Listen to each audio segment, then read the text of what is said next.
What is up, everybody? Welcome to another episode of the Big Red Machine. I am, of course, Christian Reed, aka Snaggle J, General Manager of the TGS Cincinnati Reds. We're going to do a little off-season Part 1 recap.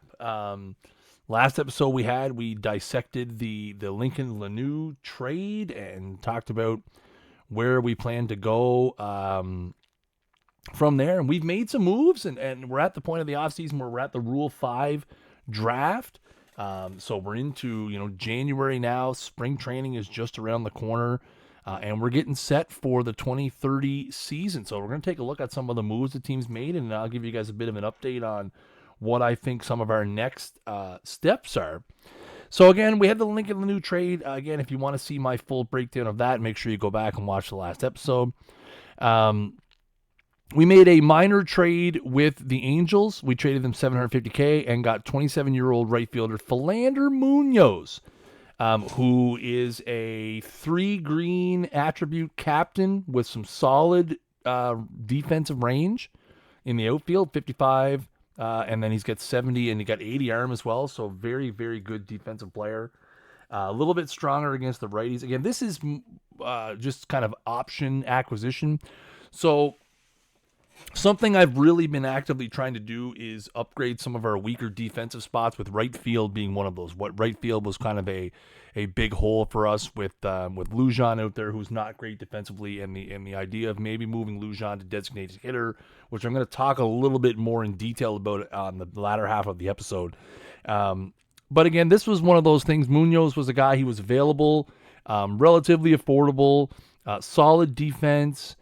Hits a little bit against righties. Again, just a good guy to have around. Will he make the opening day roster? Hard to tell. We have a glut of corner outfielders right now, which we're going to talk about in a little bit. So we'll see what happens with Munoz. We have all of our automatic renewal guys. Rutherford Shirk became a free agent, which again is not surprising. Wolfrey and Brockman became free agents. Again, those were guys we picked up. Then we had the expansion draft. So for us being in the situation we're in, there really wasn't anybody that we had to expose that I was worried about losing. I had 3 or 4 out of my 15 protection spots where I was just like, okay, I protected bodies because it was just one of those things where, we had not a whole lot of guys exposed where I was worried about losing.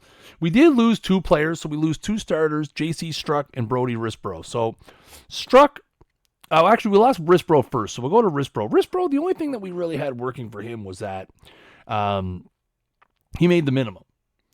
But again, with our switching to a new park, and again, for those of you who are not aware, the Reds are moving to a new park this year. We're literally moving from a relatively boring environment that was a little extra base hit heavy, but kind of homer suppressing, to a offensive nightmare, where we're going to be pounding the baseball over the place. Rico Segura is going to hit 50 home runs, and it's going to be a lot of fun. But what that does is that makes a guy like Risbro expendable. He had a bad year anyway, 6.04 ERA, although the FIP was significantly better at 4.59. But 35 movement. Again, these are the kind of guys we can pick up at 32 years old. We can probably pick up a guy 5 years younger in the Rule 5 draft or on free agency at just about any given time. Maybe not with the 70 control, but even with the 70 control, he still had 3.2 walks per 9. So we're not really seeing the benefits of that. Then we also lost Struck again. Struck was the guy that we picked up on waivers. We're glad to get rid of that $7 million, which we can reallocate elsewhere. I mean, Struck was good. Again, the 7-19 doesn't really tell the story. His FIP was 4.60. His ERA was 5.16. He did have a solid 8.2 Ks per 9. Kept the walks down at 2.3. But again, one of those guys that we lost him. There's 10 guys like him on free agents, probably more, that we can pick up. So, and again, he was lucky that we only had some minor injuries in his time: sore ankle, back tightness, mild hamstring strain. But you can see he has a very long and checkered injury history. And again, at $7 million, we would have liked to have him to eat innings during our rebuild, but we'll allocate those innings elsewhere. So that got us to December. we had our first big. So we've made a handful of free agent signings. Obviously, none of them giant splashes. We picked up Gus Hadge, 1 year, $2 million. Again, 50, 60, 55. He's 33. Obviously, the big draw here is he's very popular. Huge focus for us on the fan interest. We're in the upper 90s. We want to keep it in the upper 90s to keep that revenue stream going. So Hadge, he's going to eat innings for us. He's been a pretty durable guy. Again, in a lot of places using him in the bullpen. We're going to use him in the rotation, even though he's only got 2.5 pitches. We will probably use him in the rotation with that 60 move and 55 control. We'll see. We might be in a situation where maybe he's better suited to be a follower and we throw a left-handed opener. Again, those are more spring training, fact-finding missions, not really anything I need to worry about exactly at this moment in time. So we will take a look at that later on down the road. But I think it's one of those things where, the FI was the big draw here, obviously, with the very popular, super cheap. So we're going to make more back than the $2 million we're going to pay him. And again, if he gets hot and we're after the draft, I mean, he could be a trade piece. He could be a piece that we flip for an asset to a contending team who could use a right-handed arm later on. No offense to Gus, but you know what? You could be fodder. We talked about the Virgil Cuba trade already, right? That was before, I think. Or is that just now? Let me see here. No, we're in December, right? Oh, that's up here. The things are out of order, of course. We traded Wayne Slabetto to the Expos for $25K after being accosted in the Discord about Slatebo being in the minors. Listen, he was in the minors for a reason. If somebody wanted to play him in the majors, sure, we would have kept him in the minors as insurance at 39 years old. Obviously, he's chasing some prolific records here in terms of hits, as he does have 2,582 in his career. So he's climbing those lists. For us, again, he was an insurance piece. We got him in the trade with the Cubs last year, but we'll let him go for $25K, and we'll let the Expos use him however they would like. We traded $1 to the Monarchs to get Gunnar Snegowski and Virgil Cuba. So again, this is just the Monarchs looking to shed some salary and us having the room to take on the salary and the desire to do so. Snegowski, he's going to need some love, but again, and I say this every episode, right? It's about asset acquisition, acquiring guys that could have potential. He's got a nice, if he gets 10 points of contact, maybe 10 points of power, that eye develops to 60, maybe even bumps to 65. I mean, he could be a good piece, could be a high OBP guy. He has a nice track record in the minors. Again, it's low rookie, but 287, 781 OPS, 120 OPS plus, an 11.7 bat R last year, which is not terrible. So we'll see. Maybe he can get some TCR love. He does play an interesting corner outfield, has a great arm.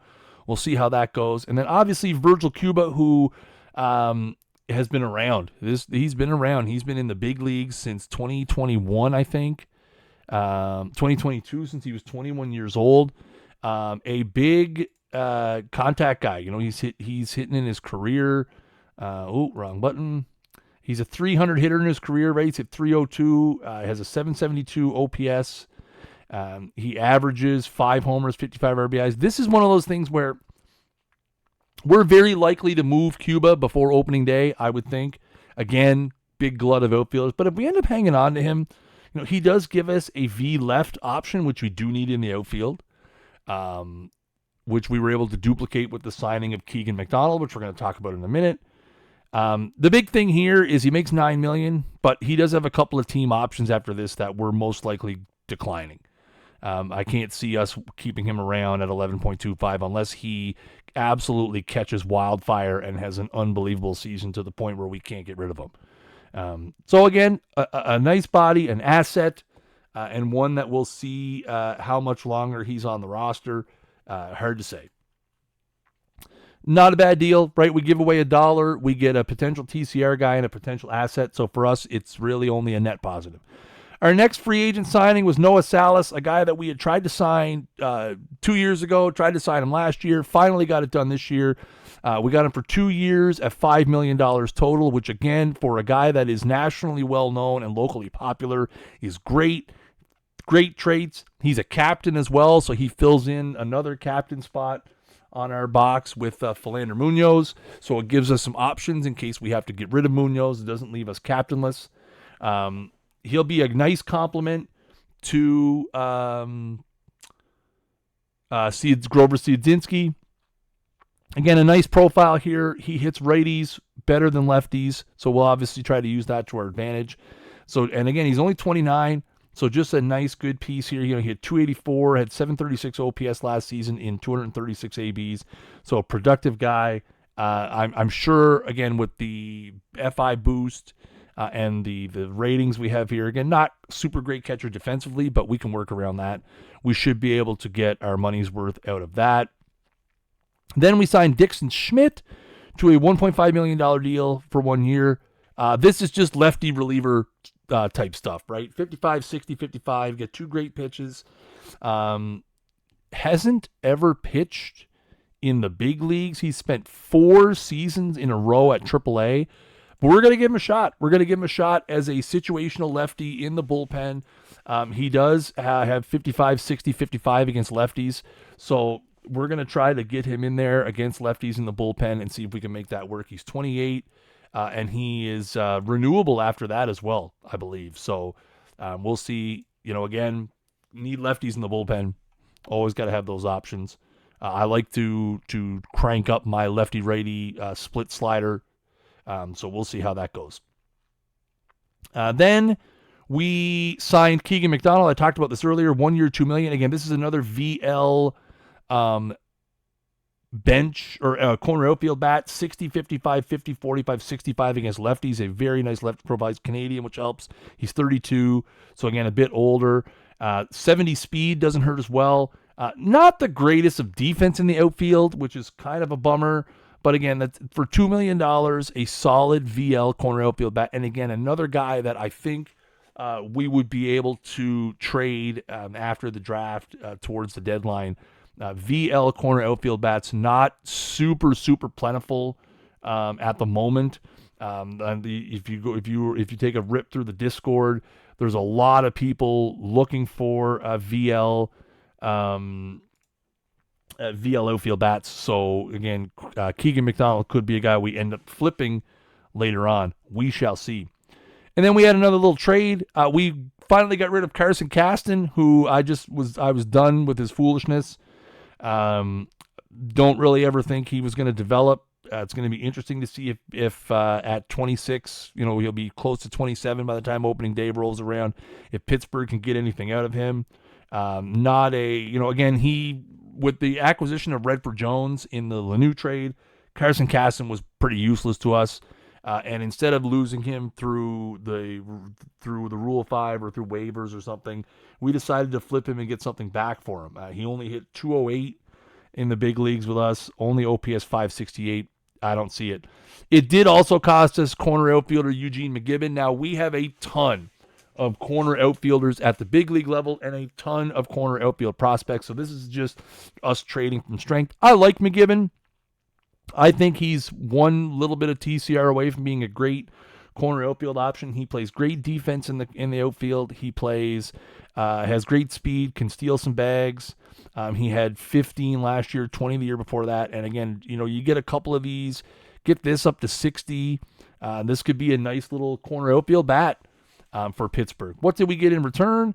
We got $750K, and we got Santiago Garcia, who is a defensive first catcher. But again, if he can get up to this, maybe get, you know, the eye up a little bit more, and 70 catchability, 60 catcher. I've already had teams inquiring about Santiago Garcia's availability because, again, he is a Rule 5 eligible guy. We did find a spot for him on the roster. Spoiler alert.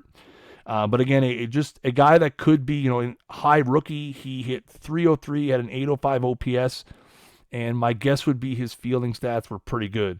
1.264 efficiency, 8 pass balls, 33.3% caught stealing, 2.84 catcher ERA as well. So you like to see that. So that's a nice piece. Again, of all of our positions, I would say catcher was one that we were getting a bit thin after the DeMichaelis trade. Grishaber hasn't really been progressing the way we would like. So this is, us trying to get one of them up the middle guys and really focusing on defense first. And we turn it into the new year. That's New Year last year. New Year this year. So we signed Ezra Behringer and Miles Gross to extensions. These are 2031 extensions, as they were ARB eligible this year or renewable this year. These were purely FI considerations. Behringer was only a fair, which I think he actually just dropped in popularity right before we signed him. And Gross was very popular. So this was FI boosts to help boost our season ticket sales. Both guys that we're probably going to keep for next year anyway.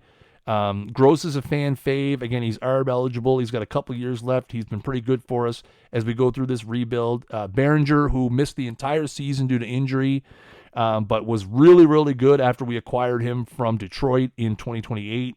And will probably slot right back in as a closer option for us to start the 2030 season. We'll see how spring training goes, but that's most likely where he's going to be. So again, this is just us locking up a couple guys, trying to get a little bit of a boost.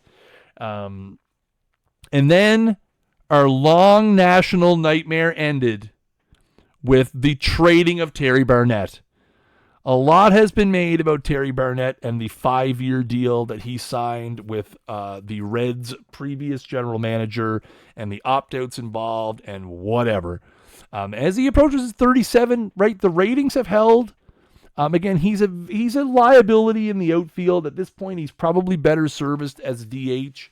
And I really didn't think there was going to be much appetite for me to get rid of Terry Barnett, but the Monarchs, who are loading up, came along and offered us a package of John Bonney, Yuto Suzuki, Axel Thompson, and Marco Sosa. Let's go through these. John Bonney gives us another corner outfield option. Again, a nice bat profile, 60, 50, 55, 40, 60 with the potentials. He's going to be stronger against the righties. Not bad with 50 range in the outfield as well. Again, 22. Probably going to keep him at AA to start, which, was 2 levels above where he's been, but you see he's far exceeded what he should be doing in A and rookie. So, again, nice to have John Bonney. That sort of replaces the Eugene McGibbon, trade, gives us another corner outfield prospect. Yuto Suzuki is a potential big bat first baseman. We're gonna need to see some TCR in the power. He's 23, but the 70I is intriguing. The 60 avoid Ks is intriguing. 70I would be nice, a guy that has a high OBP.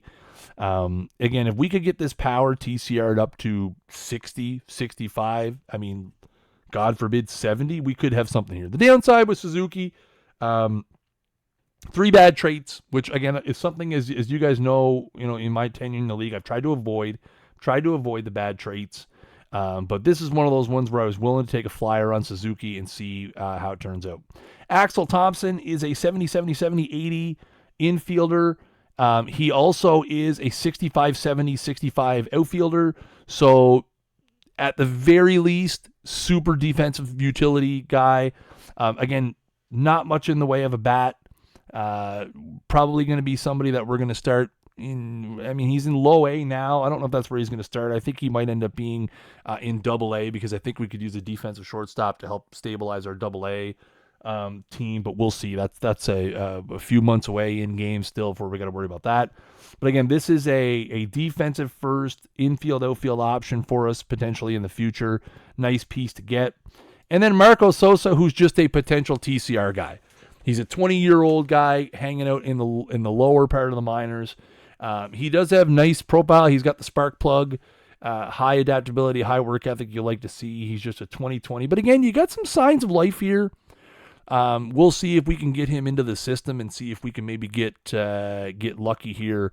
But all in all, again, Barnett, a guy that we probably weren't going to find a whole lot of at-bats for. to be quite honest. Yes, we had to eat all of the deal, but we got 4 pieces back. And, again, this is one of those things where if one of these turn out, it could be good for us. If you get 2 of them to turn out, then it's a massive win. Because, Barnett could be 1 sim away from falling off a cliff. And for us, he's just kind of sitting on the bench, sucking back air. And now that we're into that final year and we were able to now move up to the 100% retention, I had a feeling it was only going to be a matter of time before we found somebody that was willing to take the risk of Terry Barnett. It obviously did hurt us a bit in the fan interest because, again, Barnett is a fan fave, or was a fan fave in Cincinnati. So, again, we did take a bit of an FI hit there, but all in all, I think it was worth it. We made a minor trade here. We dumped Ted Heedy, who was sitting on our waiver wire. We got Pablo Ocho in return, who's a 17-year-old first baseman who's going to need some TCR love to be anywhere near interesting. This is just a flip trash for trashy kind of thing. I think the Giants would have claimed Heedy on waivers. There was teams in front of them, so they went and did what they could. And then, we've got some designated for assignment guys as we try to clear up our 40. And then last but not least, we have Pietro Tholen, who we signed to a 2-year, $12 million deal. The second year is a team option with obviously the $1.5 million buyout. I like this big lefty, 6'4", 200, stuff movement guy. We'll see what we end up doing with him. Again, he is a side armor, so obviously the lefty is a fair bit better. 10 points better stuff, 10 points better movement, 10 points better control. So, again, probably a guy that's more slated for follower work. Throw a right-handed opener, getting the left-handed follower. But, of course, we can't really run multiple followers from both sides. That would be kind of weird, and I don't even know how the hell the game would even figure it out. So, again, we're glad to have him. I think, again, the popular tag is nice. He boosted our FI back up a little bit. After the Barnett trade, which was great. I do think, not a whole lot of track record of success at the big league level, but when you look back to his 2028, he was 9-11 with a 5.25, but a 3.91 FIP. So again, the FIP far out exceeding the ERA, and at 2.4 wins above replacement, that would have tied him for our best pitcher last year. So we'll see if Tholen can reproduce any of that. So when we now move around to kind of, what's left to do, obviously we have, as far as pitching goes, I'm feeling pretty good about the pitching. We have a lot of options here. We've got 12 guys on the roster. We do still have some free agent deals outstanding, which I'm not going to show you for competitive reasons. But there is still potential for us to add some arms and some bats as we go through this. But if the season started tomorrow, I think we would probably, this would be kind of what I would be running. Obviously, there's some movement around here with roles and rotation pieces and who's not going to be in the rotation and all of that fun stuff. As far as hitting goes, our biggest thing with the hitting right now is that we have too many corner outfielders. We're pretty set with we have our catcher as first base. Rollins is going to be playing second. Redford Jones is going to be third. Danes are at short. Obviously, Manny Aguilar's going to be in left field. And Everett Ledford's going to be our center fielder. But then in right field, look at this. We have Cuba, Coons, McDonald, Munoz, and Harlan Lujan. The big thing for me is, and I've been peddling this in the Discord a lot, I would like to move Josh Brecken. I think he might have the most value out of those guys. Again, he's got 4 years of team control left. He has had, 111 doubles, 29 home runs in the last 2 years, 141 extra base hits total. I think this would be, a nice piece for us to move, and then that opens up some flexibility at DH. But, I've had a few Brecken inquiries. Nothing super serious just yet, but I think with the expansion draft and the Rule 5 draft, a lot of people have a lot of flux going on with their roster and where they're focusing. Leading up to the expansion draft, it was making sure they protected their core. Now, leading up to the Rule 5 draft is making sure they protect their future. And then I think you're going to see some things stabilize and maybe see some bigger teams looking to add pieces. Again, I think Brecken would be a great piece for a team that's in an Oracle or any of the other stadiums that are doubles friendly. Again, like we were at the previous version of Great American was very doubles friendly, and I mean, you look at he had 111. So we will see. So I think there's a lot of pieces left to fall into place before we're ready to reveal the 2030 version of the Reds. But I feel like we're on the right track. Again, we're still trying to acquire assets. Obviously, there's when we look at what's going on in the system, we're getting ready for some guys that are coming up. Jaden Krause is ready to go. I mean, yes, he's missing a few points here, but Jaden Krause is ready, and he wants to be in the big leagues at 21. We're gonna have to find a spot for him. I think I know where that spot's gonna be, but that's a different conversation for a different day. But we have Jaden Krause who's ready, Noel Carlson who is starting to tick up a little bit. He's absolutely shredding the Winter League OPS in 12-16 down in Puerto Rico. Another guy that within a couple seasons we're gonna have to find a spot for. What happens with Santiro? We've added some pitchers to the Rolodex with James Gaspard and Aiden O'Brien. Again, O'Brien's kind of that Conaboy type where their movement, they could give up 80 home runs. But we've added some pitching. We've got Cristobal Mendoza, who's kind of become a forgotten guy for us, way back to that Rentmeister trade. And he's another piece of that Rentmeister trade that could prove to be very, very key for us. I mean, if he gets to 60-60-60, 45-40, that's going to play. And we're going to have to find, ABs for him. And I mean, a whole host of other guys. We got Santiago Garcia in the fold now. Jonas Guzman is still ticking ahead with his development. So I think for us, and for me, as I approach this season, I am still, and I've had this conversation with a few people just kind of off to the side, right? Is I still feel like we're a couple years away, but the window is starting to come up, and we have to start considering, at what point. The key to getting this all right is at what point we move our asset acquisition from future pieces to current pieces the next 2 to 3 years. Big name starters. And I've already started putting out some feelers that I'm interested in acquiring big name starters, of which there are not a whole lot of them out there. We got a big draft coming up this year where we're going to get another big asset piece. So all that to say, buckle up, ladies and gentlemen, because the Reds are ready to rock and roll. And, we'll do another one of these around the end of spring training just to introduce the roster and all that fun stuff. Appreciate you guys listening or watching, however you choose to ingest this. And until next time, keep swinging for the fences.